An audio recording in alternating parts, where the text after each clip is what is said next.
Honestly, I wasn't planning to make another one of these videos, but after the last one, I got hundreds of messages, people sharing their own stories, asking questions, telling me things mattered to them that they'd forgotten about. So, first, thank you.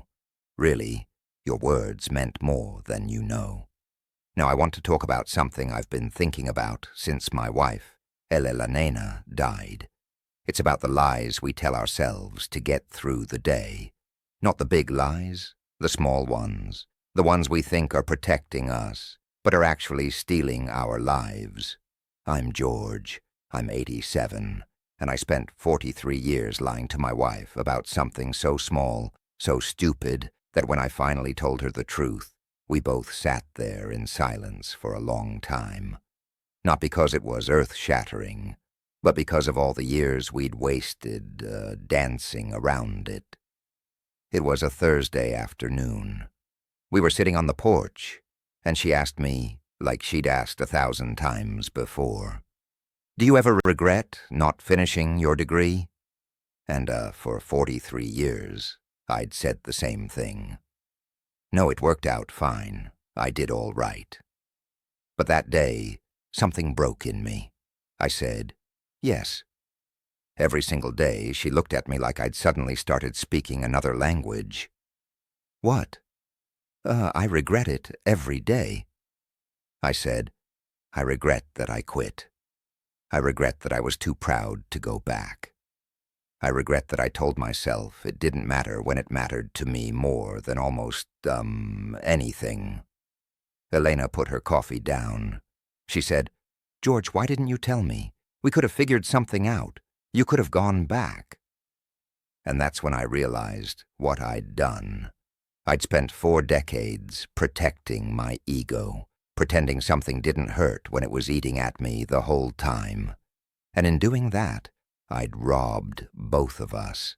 I'd robbed myself of the possibility of doing something about it. And I'd robbed her of knowing me fully, of being able to help or support, or even just understand. We'd tell ourselves these little lies constantly. I'm fine. It doesn't bother me. I'm over it. I don't need help. I'm not angry. It's not a big deal. And maybe sometimes these lies serve a purpose. Listen, maybe they get us through a hard day, or keep the peace in a tense moment. But when they become permanent, when they become the story we live inside, they start to calcify. They become walls between us and the people we love, between us and the life we actually want. I had a colleague, Frank, who worked with me for 22 years. Good man. Reliable. We'd have lunch together sometimes, talk about normal things. You see, sports, weather, what our wives were cooking for dinner. About 6 months after he retired, his daughter called me. Frank had died, heart attack, and she said something that's haunted me since. She said, Dad always talked about you. He said, you were the only person at work he felt comfortable around. He wished he told you some things, but he never did. I went to the funeral, and sitting there listening to people talk about Frank, I realized I never really knew him. Honestly, I knew the surface, the version he let me see. But whatever he'd wanted to tell me, whatever was actually going on beneath the pleasant conversations about baseball and pot roast, I never got to hear it. And now I never would. That's what these little lies cost us. They cost us connection. They cost us the chance to be known. And being known, really known, by even 1 or 2 people, well, that's what makes life bearable. Maybe even, beautiful. My son David, he's 59 now, came to visit last month. We were sitting in my kitchen and out of nowhere he said, Dad, I need to tell you something I should have said 30 years ago. My stomach dropped. I thought he was about to tell me something terrible. Instead, he said, when I was in high school and you asked if I wanted to go into business with you, I said no because I wanted to do my own thing. That was a lie. I said no. because I was terrified I wasn't good enough, that I'd, disappoint you. I just stared at him. David, you could never disappoint me. I know that now, he said, but I didn't then, and I've carried that around my whole life, the idea that I let you down by not wanting what you wanted. We talked for 3 hours that day, really talked about fears and regrets and misunderstandings that had sat between us for decades, and when he left, I felt lighter than I had in years. Not because the conversation was easy, but because it was honest. Here's what I've learned. The lies we tell to protect ourselves end up isolating us. We think we're being strong, being independent, not burdening anyone. But what we're actually doing is building a prison where we're completely alone with our pain, our shame, our unfulfilled longings. And the tragedy is, most of the time, the people around us would help if we just told them the truth. Elena and I, we had a good marriage, better than most. But after that conversation on the porch, something shifted. We started telling each other smaller truths, not big confessions, just the everyday honesty we'd been avoiding. I'm scared about this doctor's appointment. I feel lonely, even when you're in the room. I'm angry about what your sister said, things we'd been swallowing for years. It wasn't always comfortable. Sometimes it led to arguments. Sometimes we had to sit with hard feelings. But it was real. And real, even when it's messy, is better than the carefully managed, fiction we'd been living in. I see people my age sitting in nursing homes or hospitals, and they're still lying, still pretending they're fine when they're terrified, still acting like they don't need anything when they desperately need someone to just sit with them. Pride kills more relationships than betrayal ever did. Pride and the fear of being seen as weak or needy or less than we want to believe we are. There's a man in my building, Walter, 82 years old. His kids visit maybe twice a year. He tells everyone he understands they're busy, it's fine. But I've seen him standing at the window on Sundays, watching families come and go, and the look on his face is pure loneliness. One day I asked him, Walter, have you told your kids you'd like to see them more often? He looked offended. I don't want to be a burden.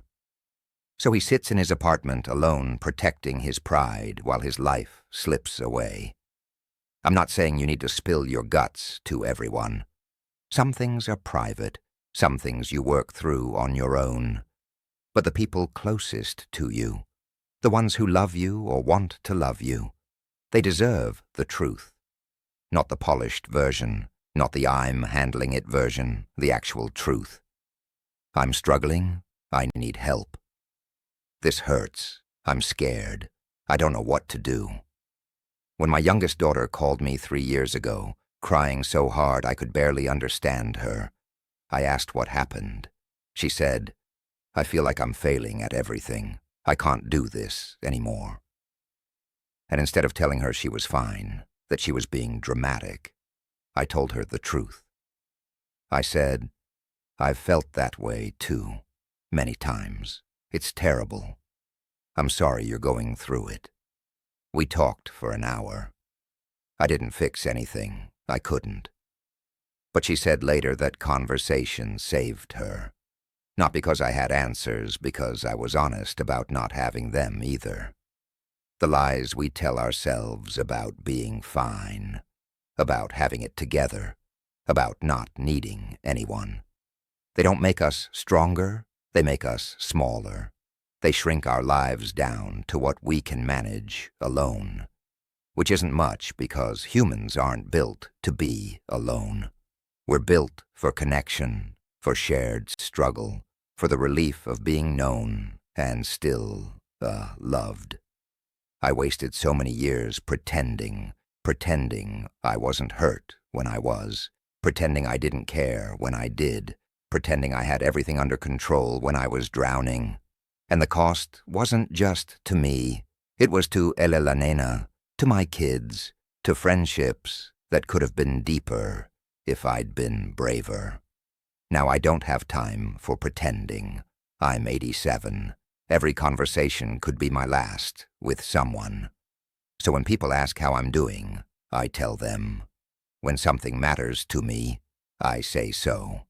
When I'm grateful, I express it. When I'm scared or confused or angry, I don't hide it. Not because I've suddenly become fearless, but because I've finally realized that being known is worth the risk of being hurt. If you're watching this and you're holding on to some small lie, some story you keep telling yourself or others to avoid discomfort, I'm asking you to consider letting it go. Not all at once, not recklessly, but start being a little more honest with yourself first, then with the people who matter. Tell someone you're struggling if you are. Ask for help if you need it. Admit when you're wrong. Say what you actually want instead of what you think you should want. Honestly, stop performing being fine and just be whatever you actually are. Messy, uncertain, human. If you're interested in exploring this further, I'd recommend 3 books. The Gifts of Imperfection by Brené Brown, When Things Fall Apart by Pema Chodron, and Man's Search for Meaning by Viktor Frankl. Read them. They'll challenge you in ways you, need. I'll drop the links in the comments and description. This channel features people like me sharing life advice and memories. If you found value in this, subscribe and turn on notifications. And listen, if this resonated with you at all, share it with someone who might need to hear it. Leave a comment telling me one truth you've been avoiding. Hit that like button. I've got more of these in me, and I'd rather share them with people who actually want to listen.